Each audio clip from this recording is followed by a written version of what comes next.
अब दूसरी बात, अभी समाचार मिल गया होगा आप सबको, 11:56 पर मंगलायतन में पवन जी का अवसान हो गया अभी।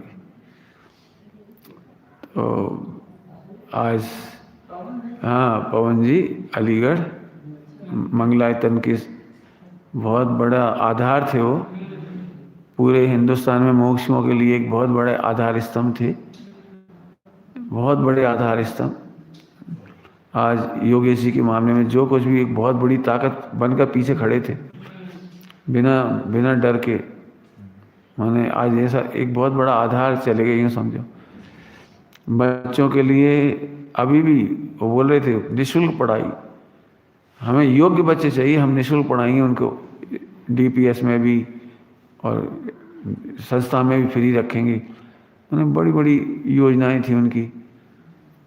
यदि हम कहें तो मुमुक्षु जगत की एक यूनिवर्सिटी थी मंगलायतन, जैन समाज की तो और भी हैं, हाँ, जैन समाज की तो और भी यूनिवर्सिटी हैं। एक मुरादाबाद की, कहाँ की, मुरादाबाद है, और भी यूनिवर्सिटियाँ हैं जैन, हाँ सोलापुर में है। लेकिन मोक्ष मगर जगत की यदि कोई यूनिवर्सिटी थी तो मंगलायतन थी फिलहाल। लेकिन ये सब बहुत, समझ लीजिए, शरीर की असमर्थ दशा होने पर भी उन्होंने बहुत बड़ा काम किया। मेरे पास उनके जीवन का पूरा विवरण है, अभी चाहे तो उसको आज नहीं तो कल अपन सब सुनेंगे उसको। सारे देश के साधर्मियों के लिए भी काम आएगी वो चीज़, मैंने एक तरह की श्रद्धांजलि सभा कल कर लेंगे अपन, अभी तो अपन अभी तो नहीं। लेकिन 11 दिसंबर 1951 को उनका जन्म हुआ, और आज मैंने 11 दिसंबर आने ही वाला था, मैंने 70 साल कंप्लीट हो जाते उनके, हो गए समझ लीजिए 70 साल। बहुत विपरीत परिस्थितियों में उन्होंने काम किया है। माने यदि आप उनके पूरा जीवनचर्या सुनेंगे तो एक अद्भुत संघर्षशील साहसी व्यक्ति थे। गुरुदेव श्री के रहने तक तो उन्हें रुचि नहीं लग पाई थी उतनी, पिताजी को तो रुचि लगी थी लेकिन उनको नहीं लगी थी इतनी रुचि। लेकिन गुरुदेव श्री के बाद, मैंने आपने देखा होगा पवन जी को, हम लोग जब मंगलायतन बन गया ना, उसके बाद से हमारे परिचय में आए वो सब पवन जी। उनके पिताजी कैलाश चंद जी साहब, वे जरूर हम सबके परिचय में थे पूरे देश में। पवन जी की एक बहुत अच्छी खासियत, जैसे अभी मैंने बोल दिया कैलाश चंद जी, लेकिन आप कभी पवन जी से उनके बारे में सुनेंगे, अपने पिताजी के बारे में। मैंने एक पुत्र को अपने पिताजी के बारे में कैसे बोलना चाहिए, ये हर बच्चे ने सीखा होगा मंगलायतन में। जब भी पिताजी का नाम लेते तो मेरे पूज्य पिताश्री, पूज्य पिताश्री, एक बार भी मैंने ऐसा नहीं सुना कि वो पूज्य शब्द न लगाते हो अपने पिताजी के सामने। संस्कार, इतना इतना आदर। उनको ऐसा लग रहा था कि उनका जीवन पहले समाप्त हो जाएगा, तो उन्हें अपने पिताजी की चिंता रहती थी, कैलाश चंद जी की। उन्होंने वसीयत लिखी थी, वसीयत, वो वसीयत पढ़ने लेस जैसी है, बहुत अच्छी वसीयत है। उस वसीयत में और सब बातें तो लिख देता है आदमी, लेकिन जो बातें उन्होंने लिखी वो सबको पढ़ने लायक। उन्होंने अपनी बिल की 4-5 प्रतियां हमेशा जिस गाड़ी में जाते थे, चाहे स्कूटर या ट्रेन, क्या कहलाती कार, उसमें उसकी ये कॉपी रखी रहती थी, रखी रहती थी। भाई जब एक्सीडेंट हो जाए तो पुलिस वालों को बिल मिल जाए, मुझे हॉस्पिटल नहीं ले जाएं, हाँ हॉस्पिटल नहीं ले जाएं।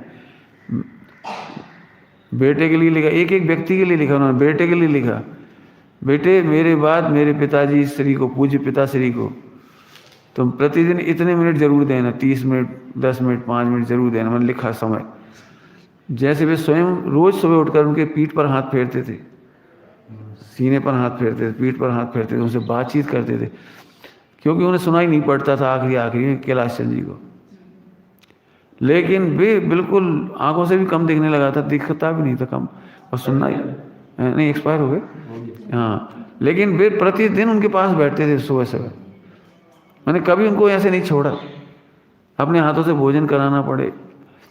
पूरे हिंदुस्तान से चाहे कोई पहुंचा हो मंगलायतन, लेकिन अपने घर पे उन्हें भोजन कराने जरूर ले जाए, कोई पहुंचे, चाहे वो विद्वान हो, श्रेष्ठी वर्ग हो या मुमुक्षु हो, कोई हो, यदि उन्हें मिल गए भैया घर चलो।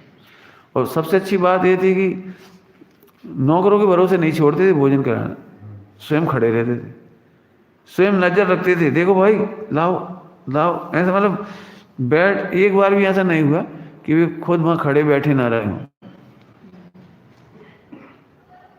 मेरा भोजन बहुत शुद्ध अलग बनता है, तो वे पूरा पूछते थे इन बच्चों से, तुम बताओ क्या करना है, भोजन तो होना है, कैसे होना है ये बताओ। तो उन्होंने कहा कि नौकर नहीं के बना नहीं लेते, नौकर का बना। अच्छा, तो मेरी पत्नी बनाई।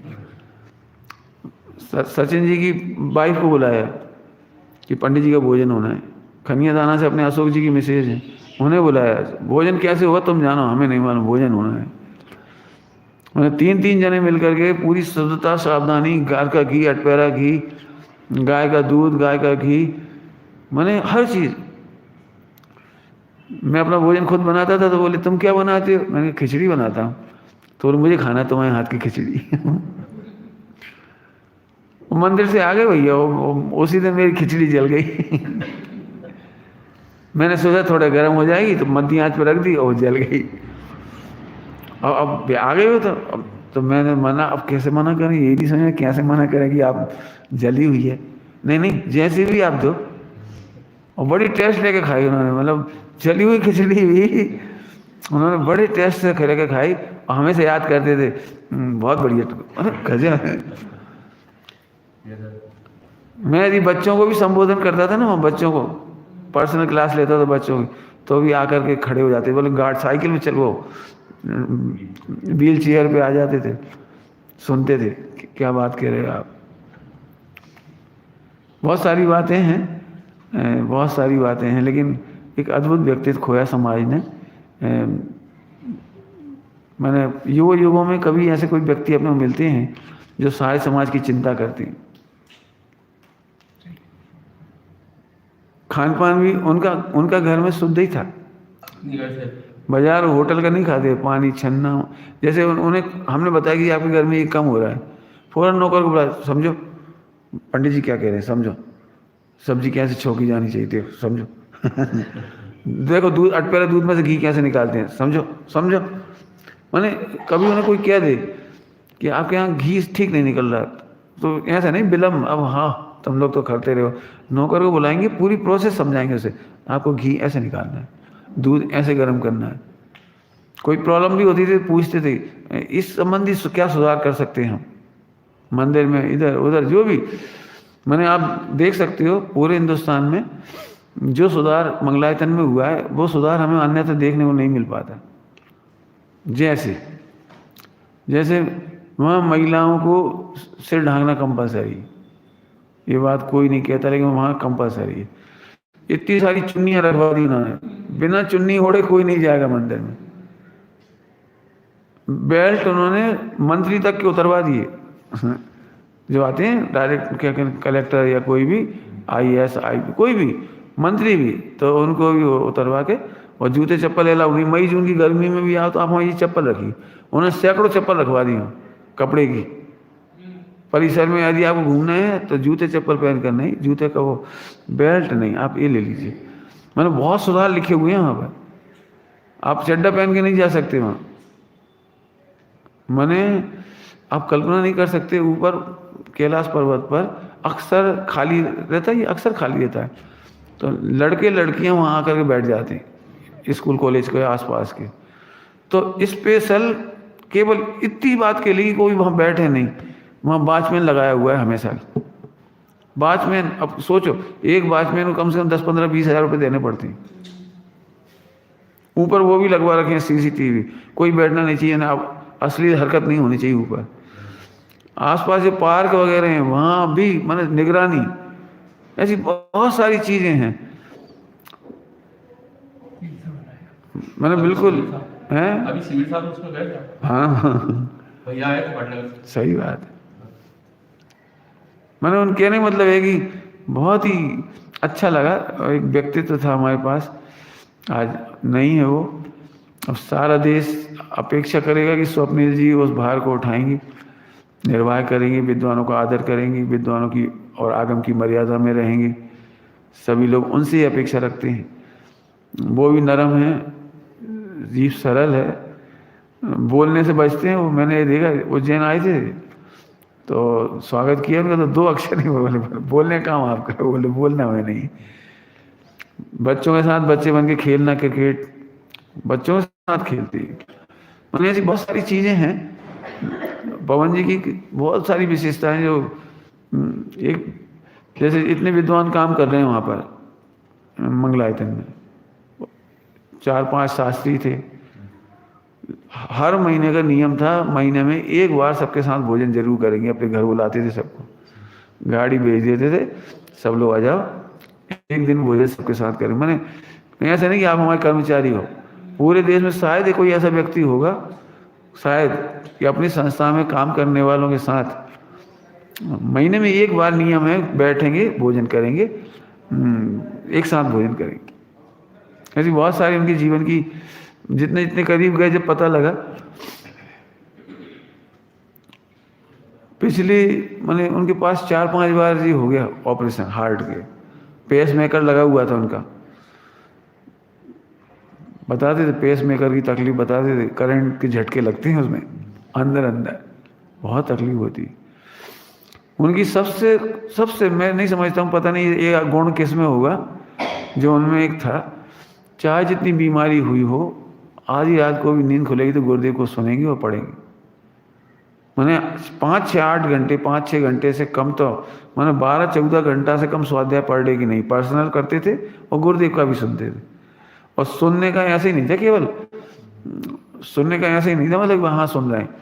मैंने बहुत कम लोग होंगे जो ऐसे सुनते होंगे जो मैं उनकी बात कहना चाह रहा हूँ। बिस्तर पे लेट के नहीं, बैठ करके, हाँ बैठ कर एक बार कॉपी पेन लेकर के, पेन लेकर के छपा हुआ भी पढ़ते थे प्रवचन और सुनते भी थे। तो वहाँ जो मिस्टेक होती थी ना, कॉमा, फुल स्टॉप, मात्रा, हलंत, कुछ भी, उसे फटाफट करते जाते थे। यदि बात नहीं समझ में आई तो वहीं रोक देते थे प्रवचन। बहुत कम लोग करते होंगे ऐसा, बोले वहीं रोक देंगे, फौरन किससे पूछें क्वेश्चन का आंसर जो नहीं समझ में आ रहा है तो बिजोलिया को फ़ोन करेंगे, संजय को, सचिन को फ़ोन करेंगे, संजय को फ़ोन करेंगे, जेवर, राकेश को फ़ोन करेंगे मैंने। और उन्होंने क्या रखा था, तुम मेरे फ़ोन मत बंद करना, बाकी तुम्हें जो करना है करना, मेरा फ़ोन कभी बंद मत करना। 5 विद्वान मैंने, हम कभी भी पूछ सकते हैं, कभी भी हमें चर्चा करने की जरूरत पड़ सकती है। पंडित साहब की रचनाओं से प्रभावित होने के बाद पंडित साहब के दर्शन करने के लिए वहाँ मंगलाए, वहाँ अमायन गए। और अमायन की रास्ता कैसी है, आप देखो, आप कैसी अमायन की रास्ता गए, रुके, और उतनी अनुकूलता तो नहीं उनके घर जैसी, एक बड़ी भक्ति से मिले, बातचीत की, उपकार माना, क्योंकि उन्हें जब कष्ट हुआ, बीमारी थी, बहुत जम के तकलीफ थी हार्ट में, उनके पैर दबा रही थी और सांत्वनाष्टक सुना रही थी, सांत्वनाष्टक। तो सांत्वनाष्टक सुनते, इतनी तकलीफ में सुनते समय भी उनका पूरा उपयोग उसमें। बोले ये की रचना किसकी है? पहला परिचय पंडित साहब का ऐसे, ये रचना किसकी, बहुत अच्छी है। बोले मैंने कई बार सुना अपनी बहू से वो। फिर जब मैंने प्रवचन किए, सांत्वनाष्टक, ज्ञानाष्टक, पंडित साहब की रचना हुई, तो सब मंगाए उन्होंने। समाधि मरण के प्रवचन कई बार सुने उन्होंने। समाधि मरण, जब मैंने समाधि मरण के प्रवचन किए, उसे कई बार सुना उन्होंने, और इसीलिए उन्होंने मुझे बुलाया कि मेरी समाधि में तो मैं थोड़े दिन पहले फ़ोन भी आया था, लेकिन मेरा यहाँ जाने का नहीं था। मैं आऊँगा, कल पे ऐसा नहीं था एकदम ही हो जाएगा कुछ, बीच में अच्छे समाचार थे उनके। तो हम 4-5 लोगों की टीम बनाई उन्होंने समाधि मरण के लिए। दादा मैनपुरी वाले प्रकाश चंद जी, अपने योगेश शास्त्री, कल्पना बहन जी, मुझे, सचिन, कल्पना दीदी जी तो हाँ, कल्पना बहन जी समाज बंद करा। बहुत बढ़िया। तो बिल्कुल बोले नहीं मुझे चाहिए, आप सबका निर्देशन चाहिए। विधि विधान पूर्वक 2 साल पहले उन्होंने प्रतिज्ञा ली थी आदिनाथ भगवान के सामने, विधि विधान पूर्वक नारियल अष्टलक्ष चढ़ा करके, दान दे करके, पर डे मंदिर में उनका परिवार के जितने लोग आते हैं दान माने दर्शन करने, परिवार के जितने मेंबर, 500 का एक नोट हर परिवार को हर मेंबर रोज चढ़ाता है गुल्लक में। परिवार के सारे मेंबर, चाहे बच्चा हो, बहू हो, बेटा हो, पत्नी, 4-5 जितने भी मेंबर, 6 लोग, 5-5 एक नोट चढ़ाना ही है वो तो कहना है। ऐसे नहीं, उनके संस्कार दान देने के, बच्चे को कंपलसरी है दान देने का संस्कार होना। खुद की तबीयत खराब होगी और घर में कोई नहीं होगा तो चाहे वो बच्चा वाचन करेगा, लेकिन शाम को उनके घर की गोष्ठी रोज होती है। वे नहीं बोल सकते तो स्वप्निल पढ़ेगी, स्वप्निल नहीं होगा तो बच्चा है छोटा सा उससे पढ़वाएंगे। माने उनके घर में स्वाध्याय करने की जो सामूहिक परंपरा, अलग से घर की पूरा परिवार जिसमें बैठता है कंपलसरी। बहू बीमार थी मैंने प्रेग्नेंट थी, तो सभी लोग उन्हीं के कमरे में गए, उतर चढ़ नहीं सकती थी वो, तो पवन जी उसी कमरे में जाके स्वाध्याय करा देते। सभी परिवार उनके कमरे में बैठेंगे और स्वाध्याय कराएंगे। उन्हें इतनी सुंदर सुंदर परंपराएं उनके घर की थी, याद ही आती है वो तो क्या कहें। मैंने अच्छी परंपराएं थी, शिक्षा प्रति। हाँ, उनके जीवन के खुद के संघर्ष उन्होंने सुनाने में कभी संकोच नहीं किया। उनकी पत्नी ने माने इतनी कर्जा हो गया था, कर्जा में थी बहुत बड़ी स्थिति, और पिताजी निवृत्त हो चुके थे व्यापार से सबसे, वे केवल गुरुदेव के मार्ग में समर्पित होकर पूरे देश में कक्षाएं लेने जाते थे।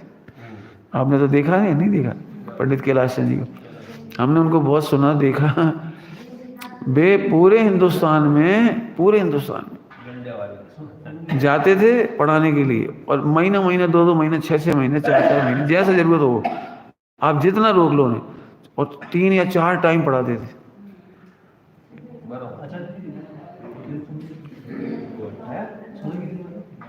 सुनो पहले सुन लो। पंडित कैलाश चंद जी बुलंद से आए, 4 टाइम पढ़ाते थे, और उन्होंने खुद किताबें बनाई थी 7 भाग, वो उनको हर एक को, और जो नहीं खरीदता था ना अपने हम दे, आप चिंता क्यों लो, आपको लेना तो जरूर है, पैसे दो या मत दे तो लेना ही है आपको। उनकी संघर्ष की कहानी, उसी समय उनके बहुत परिस्थिति खराब हो गई थी, तो ताऊ जी से 100 रुपये लेकर के पिताजी को हर महीने भेजना होते थे। 100 रुपये उस जमाने में 100 रुपये भेजते थे उनके खर्चे के लिए 1 महीने के। और पिताजी को पता था कि बेटा परेशान है, पता था उनको, तो भी उसमें से ही पैसे बचाते थे, खुद खर्चा नहीं करते। अकेले में आकर के बहू के हाथ में देते थे पैसे, ये 40 रुपये बच गए, ये 25 रुपये बच गए, तू रख ले, कभी अटके वीर में आर्थिक परिस्थिति हो तो काम में आएंगे, ऐसा करते थे। लेकिन इतनी विपरीत परिस्थिति होने पर भी पंडित कैलाश चंद जी ने कभी समाज से 5 पैसे का पोस्ट कार्ड नहीं लिया। उस जमाने 5 पैसे का पोस्ट कार्ड, 15 पैसे का पोस्ट कार्ड हुआ मेरे होश में। 15 पैसे का पोस्ट कार्ड भी समाज से नहीं लिया। मैंने नहीं लिया। वो पैसे देते थे, कोई भी काम कराते थे उनको, जो भी पर्सनल काम होता था, लेटर ही ज़्यादा काम आते और तो क्या, तो उसके ही पैसे देते थे। फल मंगाएंगे तो उसके भी अपना पैसा खर्च करेंगे, समाज पे भार कभी नहीं डाला उन्होंने। ये उनके जीवन का रहा जी। इन्होंने कभी भी 100 रुपये नागा नहीं किए, टाइम से पहुंचाए, भले कर्जा लेके पहुंचाए। अब एक बहुत विचित्र स्थिति आई, स्थिति इतनी खराब तक हो गई कि उनकी बहू को, जैसे भोजन बनाने जाती है ना महिलाएं भोजन बनाने में, तो यहाँ से शादियों में जाकर पूड़ी बेलने तक गई। वो पूड़ियाँ बेलने के लिए गई वो, उनकी पत्नी खुद। मैंने इतने संघर्ष में जीवन रहा उनका। बोले मुझे इतना दुख होता था, एक पति होकर के मैं इतना दुखी होता था कि मेरी पत्नी को करना पड़ रहा है और मैं जा नहीं सकता हूँ। बोले इतनी परिस्थिति हो गई कि पत्नी स्वेटर बनाती थी दूसरों की, दिन दिन भर जितना टाइम मिलता था स्वेटर बुनती थी वो। और मैं ऊपर छत पे से सुन रहा हूँ और नीचे वो डांट रहा है आदमी, तुमने बिगाड़ दिया इसको। मुश्किल से 2 या 4 रुपए मिलते थे स्वेटर बुनने के, और वो आदमी कहता तुमने ये ढीला कर दिया, ये ऐसा कर दिया, ये डिजाइन बिगड़ गई, ये कुछ मानो। तो उनको ऐसी गुस्सा आती थी लेकिन खून खोलता था, लेकिन करें क्या, पर विपरीत परिस्थिति भोगी तो इतनी भोगी, ये कह रहा हूँ मैं। और जब अच्छे दिन आए तो बहुत कम लोग होते हैं जो विपरीत परिस्थिति से अच्छे दिन में आने के बाद इतने उदार हों, इतने उदार दानी हों, इतनी उदारता से बच्चों के लिए काम कर रहे हैं। मंगलायतन में आप जाके देखो, सोनगढ़ का हॉस्टल बाद में बना है, मंगलायतन और क्या नाम चेतन धाम का बाद में बना है, उससे पहले यहाँ का मंगलायतन में बना। पूरे हिंदुस्तान का यूनिक था वो, मतलब एक टॉप क्वालिटी। अभी भी आप जाके देखोगे तो जो सुविधा उन्हें मिलती है वही बच्चों को चाहिए। तो उन्होंने पूरा में एसी लगा दिया, कूलर तो पहले से थे, गर्मियों के दिनों में बहुत गर्मी पड़ती है तो कूलर, हर कमरे में कूलर। अभी स्वप्निल ने लाखों रुपए खर्च करके उनके कमरे में फिर से बदल दिए, बहुत सुविधाएं दे दी। हमारा कहने का मतलब है चाहे कुछ हो, एक बहुत श्रद्धांजलि सभा का काम याद आता है मुझे। अभिनंदन समारोह हुआ था उनके पिताजी का, कैलाश चंद जी का अभिनंदन समारोह, 3 दिन का कार्यक्रम था, बहुत बड़ा, सारे देश के लोग आए थे, सबको बुलाया था। आपको जानकर ताज्जुब होगा, मैं ताज्जुब जैसी बात है, पता नहीं इतनी नैतिकता हम में भी होगी कि नहीं होगी, लेकिन उनकी नैतिकता की बात है।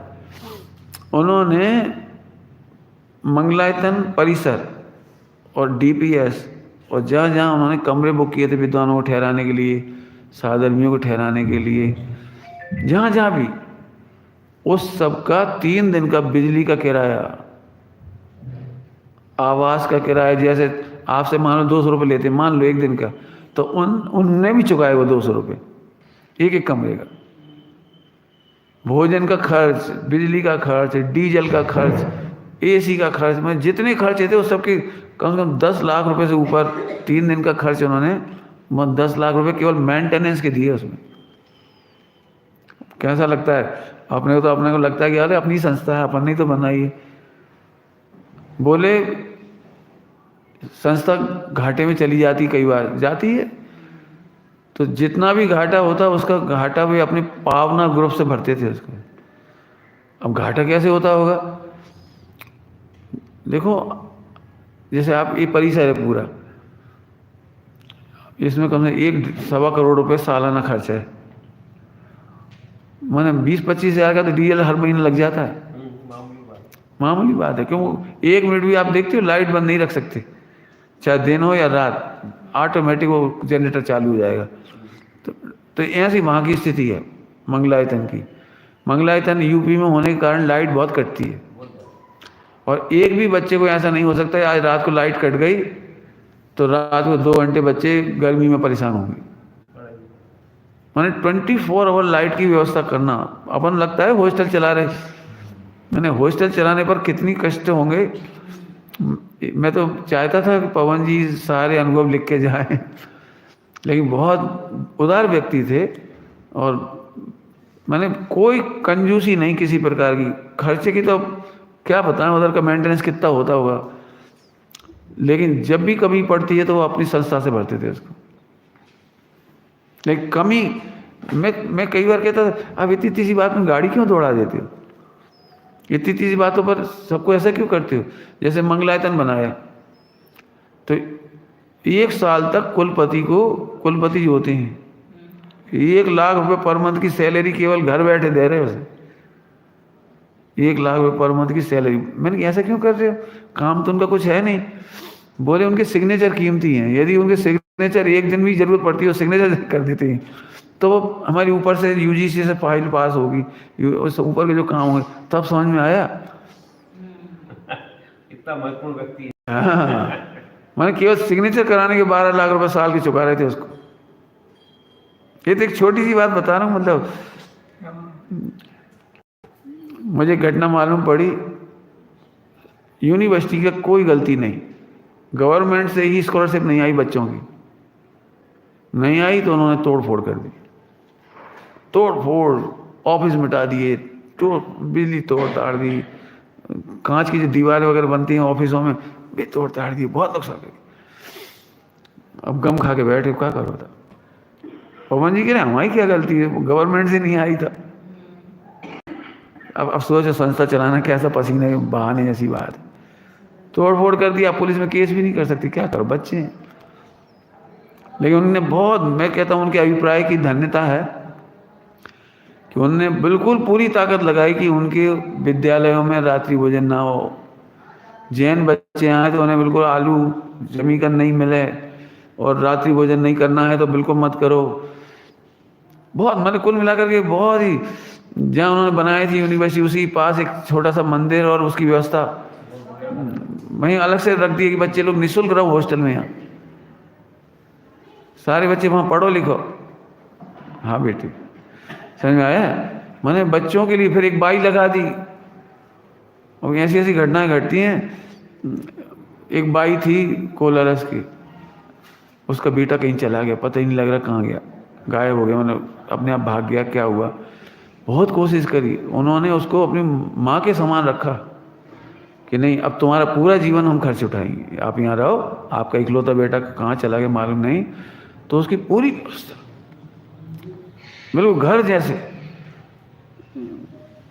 दूध घी, आपको घर का घी खाना की आदत है, मतलब परंपरा संस्कार है वहाँ अपने कोलारस साइड की, तो आप जी सर, मतलब बहुत बड़ी बात है। किसी तरह से टेंशन में नहीं रहने दिया उनको। खैर आज के दिन तो कितनी बातें याद आएंगी।